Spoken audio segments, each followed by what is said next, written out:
Assalamualaikum warahmatullahi wabarakatuh. Perkenalkan, nama saya Nedi Rinaldi. Saya di sini akan menjelaskan sedikit tentang apa itu sistem pakar. Definisi sistem pakar.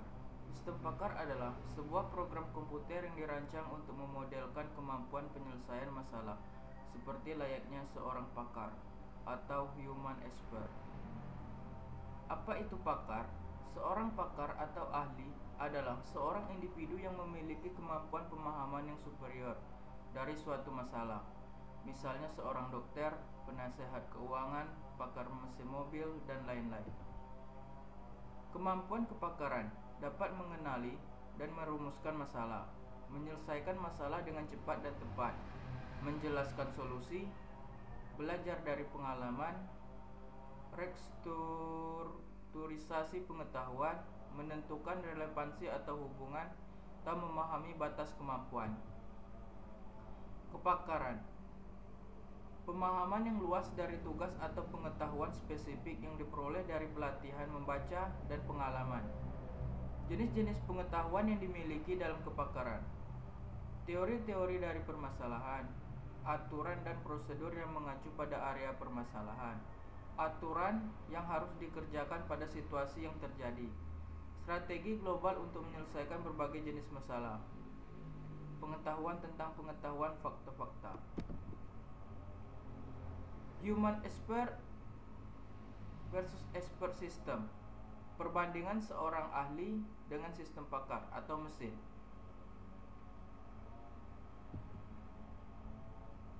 Alasan mendasar mengapa expert system dikembangkan untuk menggantikan seorang pakar. Dapat menyediakan kepakaran setiap waktu dan di berbagai lokasi. 2. Secara otomatis mengerjakan tugas-tugas rutin yang membutuhkan seorang pakar. 3. Seorang pakar akan pensiun atau pergi. 4. Seorang pakar adalah mahal. 5. Kepakaran dibutuhkan juga pada lingkungan yang tidak bersahabat, hostile environment. Pengertian kecerdasan buatan atau artificial intelligence adalah kegiatan yang diberikan kepada mesin seperti komputer, yaitu kemampuan yang menampilkan perilaku yang dianggap cerdas yang diamati pada manusia. Sistem pakar adalah program komputer yang mencoba untuk mewakili pengetahuan dari pakar manusia dalam bentuk heuristik.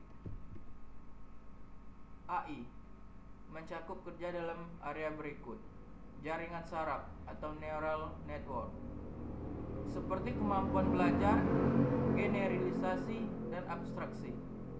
Sistem persepsi menggunakan citra visual dan sinyal suara untuk menginstruksikan komputer atau alat lain, misalnya robot.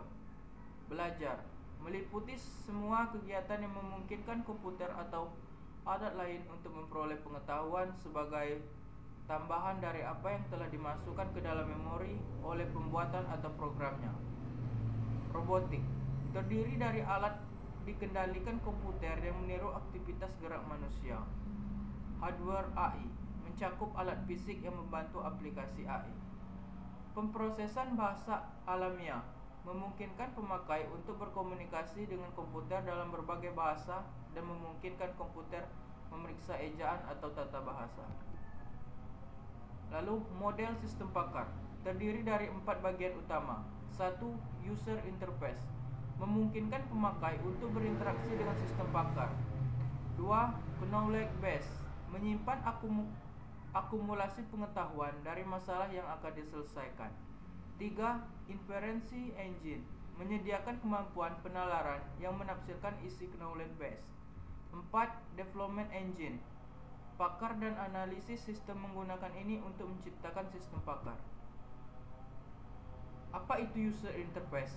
Memungkinkan manajer untuk memasukkan instruksi dan informasi ke dalam sistem pakar dan menerima informasi dari sistem pakar. Instruksi tersebut menentukan parameter yang mengarahkan sistem pakar melalui proses penalaran. Informasi itu berbentuk nilai yang diberikan pada variabel tertentu.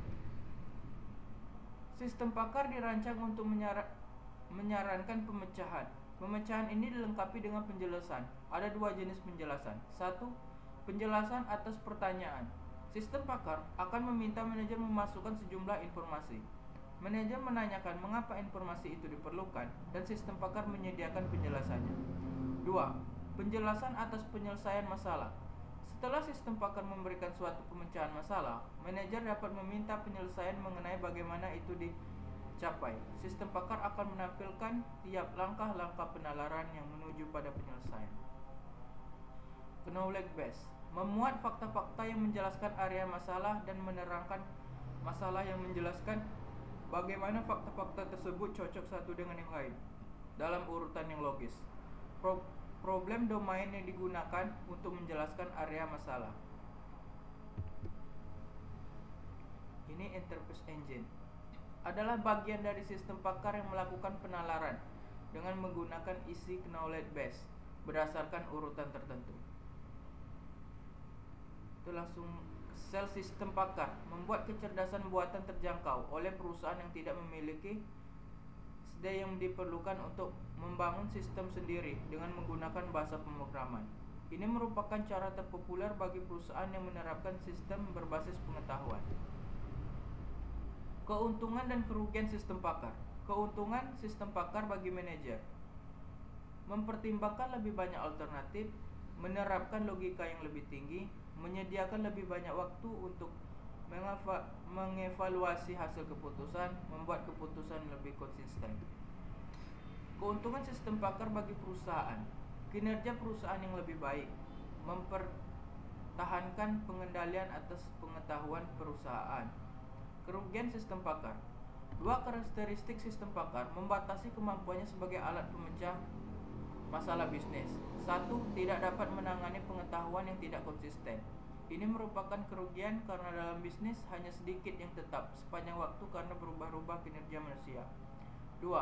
Tidak dapat menerapkan penilaian dan intuisi yang merupakan unsur penting saat memecahkan masalah, semi terstruktur atau tidak terstruktur.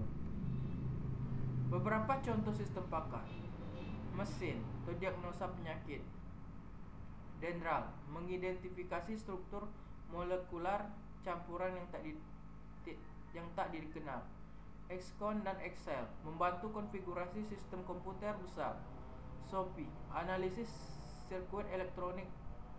Prospektor digunakan di dalam geologi untuk membantu mencari dan menemukan deposit. Folio membantu memberikan keutusan bagi seorang manajer dalam hal stockbroker dan investasi. Delta pemeliharaan lokomotif listrik diesel. Mungkin sekian saja pembahasan saya singkat tentang apa itu sistem pakar. Waalaikumsalam. Terima kasih. Waalaikumsalam warahmatullahi wabarakatuh.